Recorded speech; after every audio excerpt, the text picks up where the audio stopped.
Jean. Eh bien, nous touchons à la fin de l'étude de cet évangile, puisque nous sommes au chapitre 21, qui est le dernier chapitre. Donc ce seront nos deux dernières prédications, cette semaine et la semaine prochaine, sur l'évangile de Jean. Et ensuite, on va entrer dans les actes pour se préparer au moment de la Pentecôte. Et ce matin, on va lire un texte qui a lieu après la résurrection de Jésus-Christ. Une des apparitions de Jésus-Christ après sa résurrection, la troisième très exactement. C'est au chapitre 21 à partir du premier verset. Et on va voir que c'est une petite histoire avec un miracle qu'on a déjà vu, mais qui a un sens profond et dans lequel Jésus, à travers ses paroles et ses actes, va nous révéler des vérités profondes sur la foi et sur qui il est. Je vais lire à partir du verset 1. Si vous avez votre Bible, je vais lire dans la version du Summer. Sinon, vous pouvez suivre à l'écran.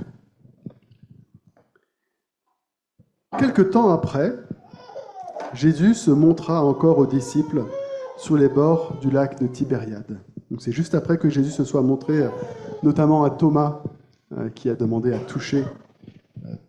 Ça fait du bruit. Quelque temps après, Jésus se montra encore aux disciples sur les bords du lac Tibériade. Voici dans quelles circonstances. Simon-Pierre, Thomas, appelé le jumeau, Nathanaël de Cana en Galilée, les fils de Zébédée et deux autres disciples se trouvaient ensemble. Simon-Pierre dit aux autres, « Je m'en vais pêcher. »« Nous aussi, nous y allons avec toi, lui dirent-ils. Et les voilà partis. Ils montèrent dans un bateau, mais la nuit s'écoula sans qu'ils attrapent un seul poisson. Déjà le jour commençait à se lever, et voici Jésus se tenait debout sur le rivage. Mais les disciples ignoraient que c'était lui. Il les appela. « Hé, les enfants, avez-vous pris du poisson ?»« Rien, répondirent-ils. »« Jetez le filet du côté droit du bateau, leur dit-il. Alors, et vous en trouverez. » Ils lancèrent donc le filet et ne purent plus le remonter tellement il y avait de poissons. Le disciple que Jésus aimait dit alors à Pierre, « C'est le Seigneur !» En entendant que c'était le Seigneur, Simon-Pierre, qui avait enlevé sa tunique pour pêcher, la remit et se jeta à l'eau. Les autres disciples regagnèrent la rive avec le bateau, en remorquant le filet plein de poissons, car il n'était qu'à 100 de mètres du rivage. Une fois descendus à terre, ils aperçurent un feu de braise, avec du poisson dessus et du pain. Jésus leur dit, « Apportez quelques-uns de ces poissons que vous venez de prendre. » Simon-Pierre remonta dans le bateau et tira le filet à terre. Il était rempli de 153 gros poissons, et malgré leur grand nombre, le filet ne se déchira pas. « Venez manger, leur dit Jésus. » Aucun des disciples n'osa lui demander « Qui es-tu » Il savait que c'était le Seigneur. Jésus s'approcha, prit le pain et le leur distribua, puis il fit de même pour le poisson. C'était la 3e fois que Jésus se montrait à ses disciples après sa résurrection. Une histoire simple en apparence, mais à travers cette histoire simple, on peut on peut découvrir 3 éléments fondamentaux de la foi chrétienne. Les disciples passent par une nuit réelle, ils travaillent toute la nuit, une nuit occupée, mais stérile. Ils mettent toute leur force, toute la nuit à pêcher. Vous vous rendez compte, on part le soir et on passe la nuit entière à pêcher de toutes nos forces, mais rien. On peut voir à travers cette histoire la doctrine de l'incapacité humaine à faire des choses, pour l'humain à faire des choses par lui-même. Les disciples retournent pécher. Ils ont passé 3 ans, vous vous rendez compte, 3 ans avec Jésus-Christ. Ensuite, ils l'ont vu mourir à la croix, ils l'ont vu ressusciter, et ensuite plus rien. Qu'est-ce qu'ils font? Jésus leur a dit de retourner en Galilée, ils retournent en Galilée, ils attendent. En attendant, qu'est-ce qu'ils peuvent bien faire? Il faut manger, la vie normale. Donc ils partent à la pêche. Rien d'extraordinaire, rien de spirituel après ces 3 ans extraordinaires. Et malgré tout ce qu'ils ont fait, même eux, ils galèrent encore. Ils pêchent toute la nuit, sérieusement, sans attraper un seul poisson. Cette nuit-là, ils ne prirent rien, dit le texte. Aller à la pêche, certains ont lu ça comme un rejet de ce que Jésus leur avait demandé, qu'ils retournaient à leur ancienne vie. Je ne pense pas. La vérité, c'est que on connaît tous ça. On a besoin de manger pour vivre. Et aller travailler pour gagner son pain, c'est le lot de tout le monde, qu'on soit un apôtre ou un simple être humain. Ils n'ont pas commis une faute ici, ils n'ont pas renié leur appel d'apôtre, ils ne sont pas rebellés, ils sont juste venus à la réalité humaine par laquelle nous passons tous. Si tu ne travaillais pas, tu ne peux rien produire. Mais le problème, c'est qu'ils travaillent toute la nuit, en vain, et qu'il n'y a aucune production à toute l'œuvre de leurs mains. Frustrant, hein, vous vous dites, j'ai suivi Jésus pendant 3 ans, j'ai tout donné, et quand je dois aller chercher à manger, Dieu ne me fait même pas la grâce d'un poisson. Mais voilà, quelque chose change. Le matin venu, après la nuit d'efforts en vain, les disciples voient quelqu'un qui les appelle sur la rive. « Hé, est-ce que vous avez pêché des poissons ?» Ils regardent. On le distingue à peine dans le lever du jour.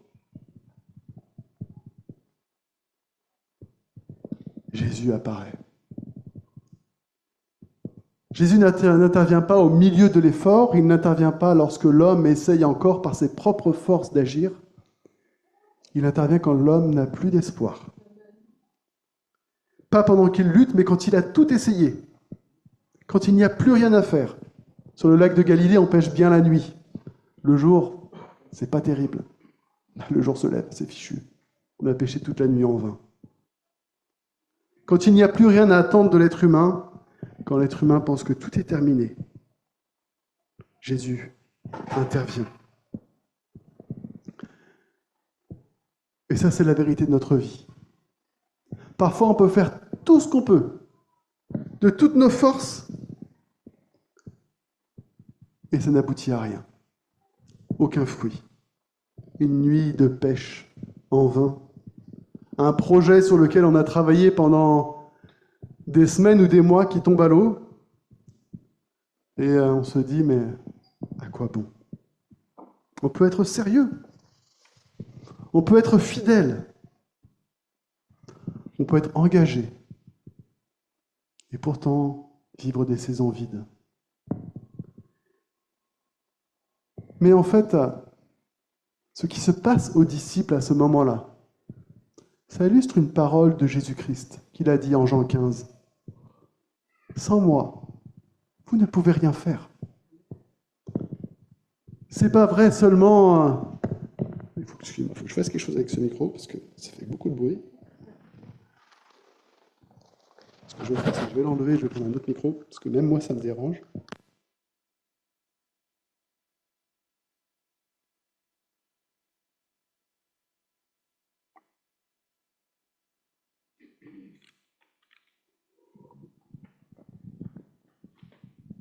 Sans moi, vous ne pouvez rien faire.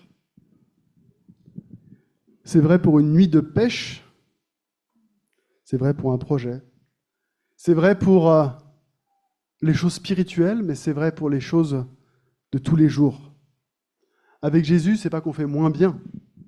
Sans Jésus, c'est pas qu'on fait moins bien. Sans Jésus, c'est qu'on ne peut rien faire. Et le problème des disciples, ce n'est pas qu'ils travaillent. Le problème, c'est que Jésus n'est pas là quand ils travaillent. Et quand Jésus arrive, quand Jésus apparaît, tout change. Et ça nous concerne, nous aussi, directement.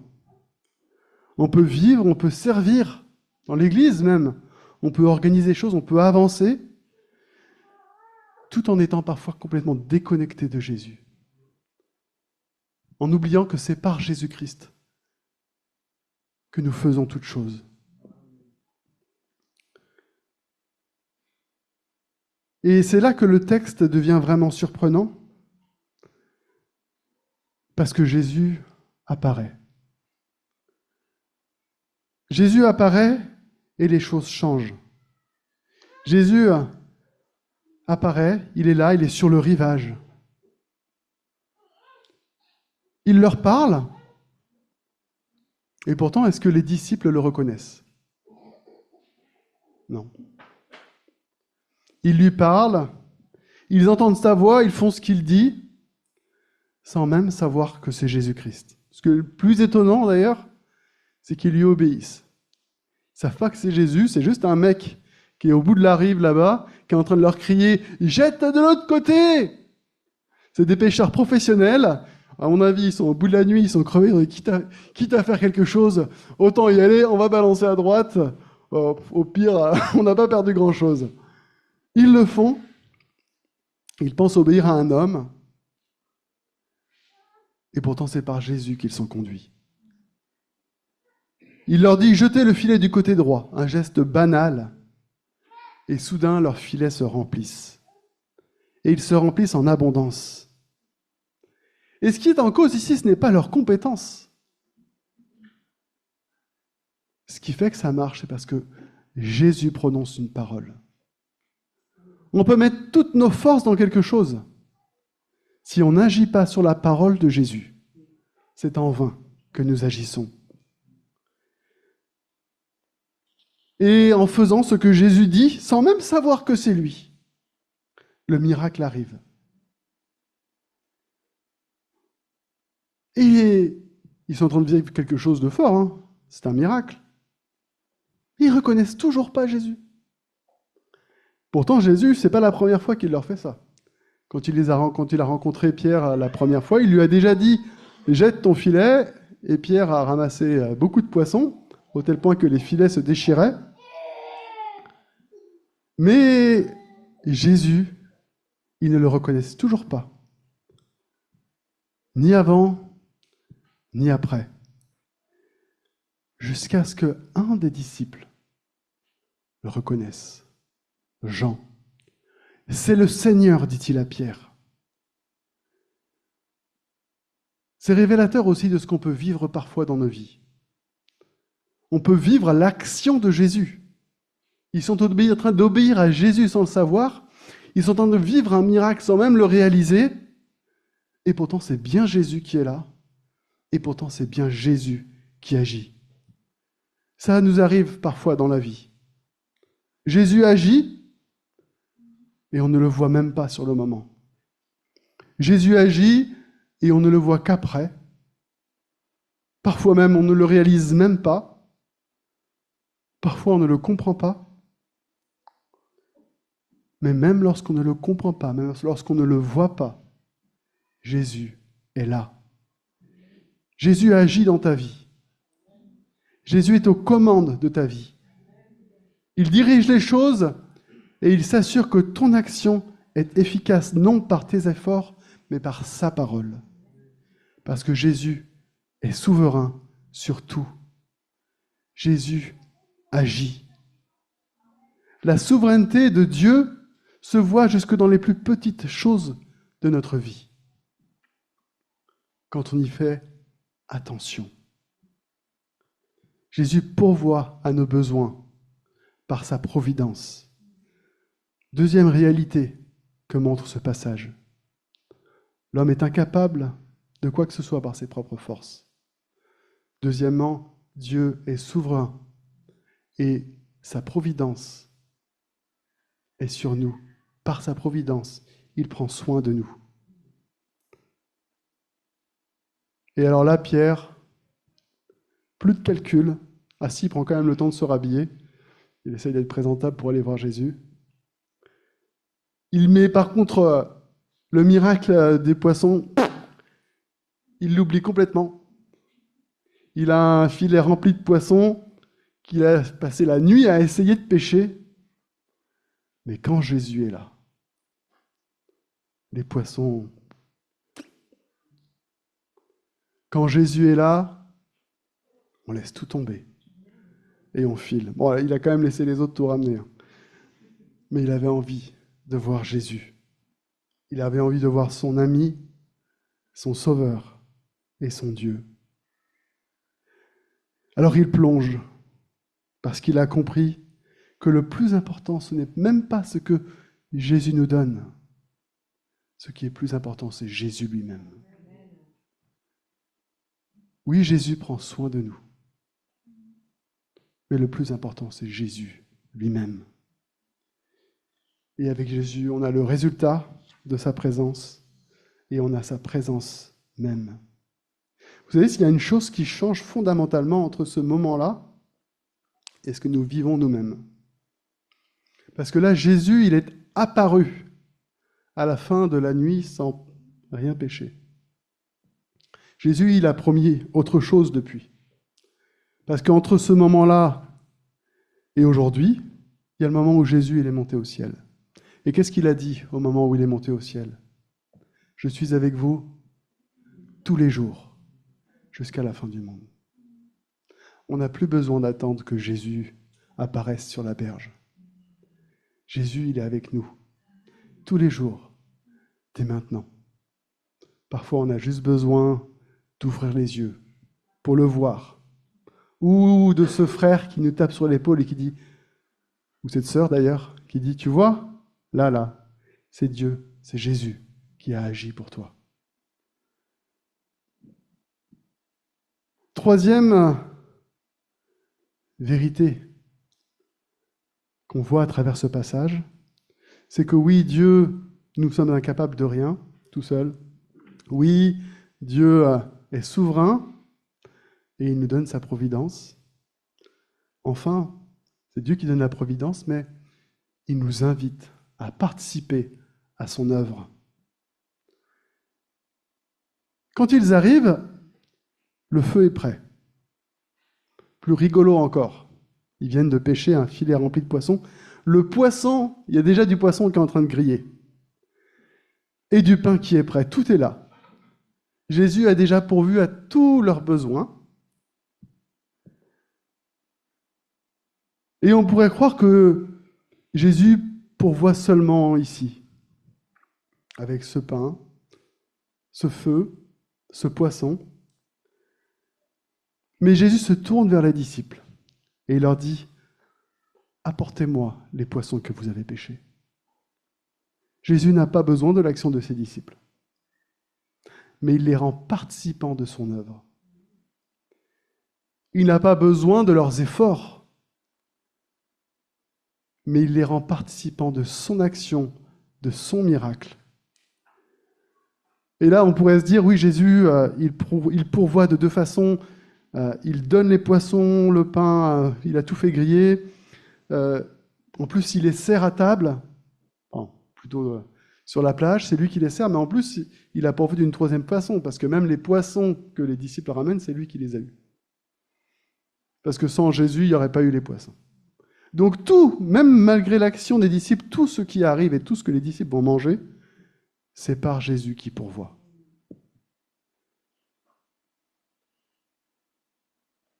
Que ce soit Jésus qui prépare lui-même, ou que ce soit Jésus qui ait fait produire les disciples, ou qui nous fasse produire nous, tout est par Jésus. Tout est par Dieu. Et pourtant, Dieu nous rend participants de son œuvre. Apporter les poissons. Dieu nous implique dans son action dans ce monde, sans avoir besoin de nous. Jésus ne dit pas « je n'ai pas besoin de toi », il ne dit pas à ses disciples « je n'ai pas besoin de vos poissons », j'ai déjà tout ce qu'il faut. Jésus les associe. Et il prend soin d'eux. Ils sont fatigués après une nuit de pêche. En plus, ils ont échoué jusqu'à ce qu'il apparaisse. Jésus prend soin d'eux. Il leur prépare un repas. Le Jésus ressuscité dans toute sa gloire est encore le serviteur de ses disciples. Oui, il ne leur dit pas « Pourquoi vous avez échoué ? Qu'est-ce que vous avez fait de mal ?» Il leur dit « Venez avec moi, venez manger, venez à ma table. » Pas de reproche, pas d'explication, une relation. Jésus entre en relation avec ses disciples. Jésus entre en relation avec chacun d'entre nous. Jésus-Christ ne veut pas que des serviteurs, il veut des amis, des frères et des sœurs. Alors nous devons apprendre à être dépendants de Jésus. Parce que comme je le dis, Jésus, il est déjà avec nous. On n'a pas besoin de l'attendre au bord de la rive. Jésus, il est à côté de nous à chaque instant. On doit juste apprendre à devenir dépendant de lui. À arrêter de vouloir faire les choses par nos propres forces.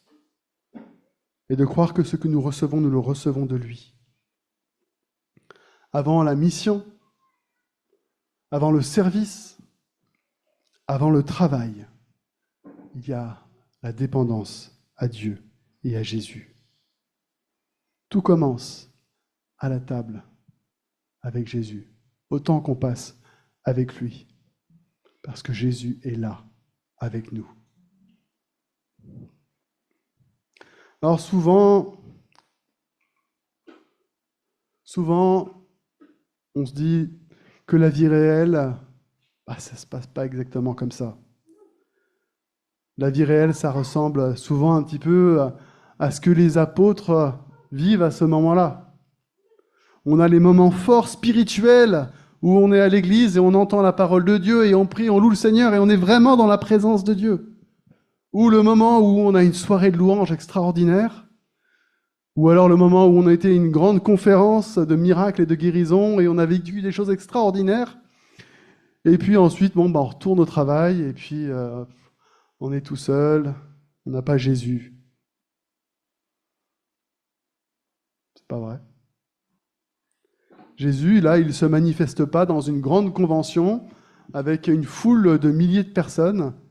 Jésus se manifeste au sein du travail des disciples. Dans leur vie normale, dans leur vie de tous les jours, dans ce qui paraît banal, Jésus est là aussi. Oui, je suis avec vous tous les jours, dit-il. Quand tu galères au travail, il est avec toi. Quand tu es dépassé chez toi, que les enfants braillent, que tu n'en peux plus, que tu as juste envie d'aller te coucher et qu'il faut encore faire la cuisine, les coucher, les nettoyer, changer des couches, Jésus, il est là aussi. Quand tu nettoies les toilettes de l'église ou les toilettes chez toi, Jésus, il est là. Il est là tout le temps. Dans les grands moments spirituels et dans les choses les plus simples de la vie de tous les jours. Jésus est là. Le problème, ce n'est pas sa présence. Le problème, c'est que parfois, on ne le voit pas. On n'arrive pas à le voir. On peut passer à côté de ce que Dieu fait. Parce qu'on est fatigué. Parce qu'on est frustré, comme ses disciples. Regardez, ils sont fatigués, ils sont frustrés. Tout d'un coup, il y a une pêche miraculeuse. Ils ne reconnaissent même pas que c'est Jésus. Il faut qu'il y en ait un dans le tas qui se réveille et qui dise « C'est Jésus », pour que les autres ils le réalisent. C'est quand Jean dit « C'est le Seigneur » que Pierre, l'apôtre Pierre, réalise que c'est Jésus qui est là. Oui, parfois on ne voit pas. Parfois on a besoin des autres pour voir. Vous savez que Théophile, ceux qui ne savent pas d'ailleurs, mon fils récemment, a été opéré d'un nodule à la thyroïde. Les médecins avaient fait une biopsie et ils avaient repéré des cellules malignes. Et donc il a fallu l'opérer pour tout enlever. Le chirurgien, le professeur, a ouvert, il a enlevé la moitié de la thyroïde, il a envoyé ça en analyse. C'est revenu, aucune trace de malignité. Le médecin me dit, ils ont dû faire une erreur lors de la biopsie. Non, c'est pas une erreur. C'est Jésus. Amen. Moi, je vois l'action de Jésus. Là où des médecins n'arrivent pas à croire et où ils disent « c'est l'autre médecin qui a fait une erreur ». Non. Le médecin n'a pas fait une erreur, c'est Dieu qui a guéri. Amen. Voyons l'action de Dieu. Ne nous laissons pas entraîner par l'incrédulité. Croyons. Et parfois, ce sera un frère ou une sœur qui t'ouvrira les yeux sur l'action de Dieu, comme là, c'est Jean qui a ouvert les yeux à Pierre. La dernière chose, tu peux être actif dans ta vie. Les disciples, ils travaillent là. Ils travaillent sérieusement. Et pourtant, il n'y a rien qui est produit. Tu peux être très actif et stérile.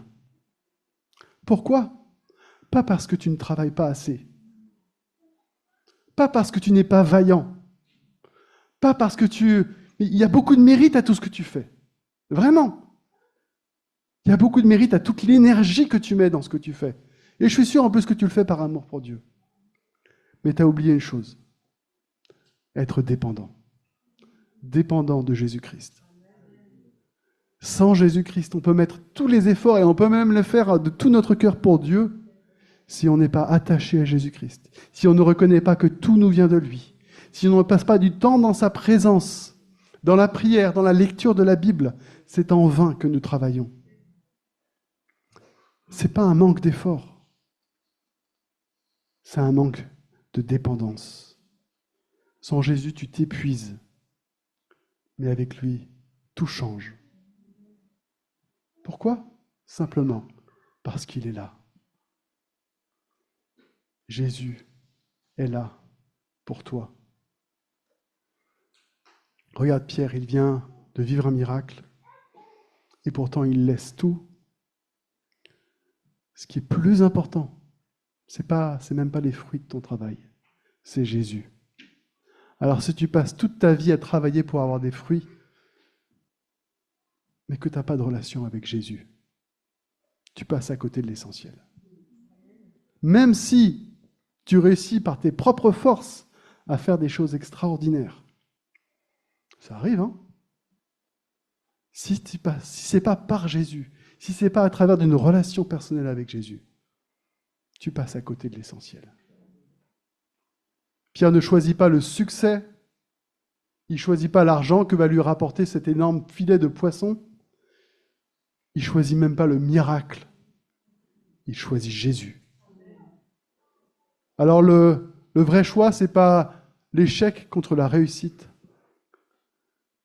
Le vrai choix, c'est est-ce que tu veux être autonome ou est-ce que tu veux Jésus dans ta vie ? Jésus, il est là. Il est là pour toi. Et il t'attend. Amen. Que Dieu vous bénisse.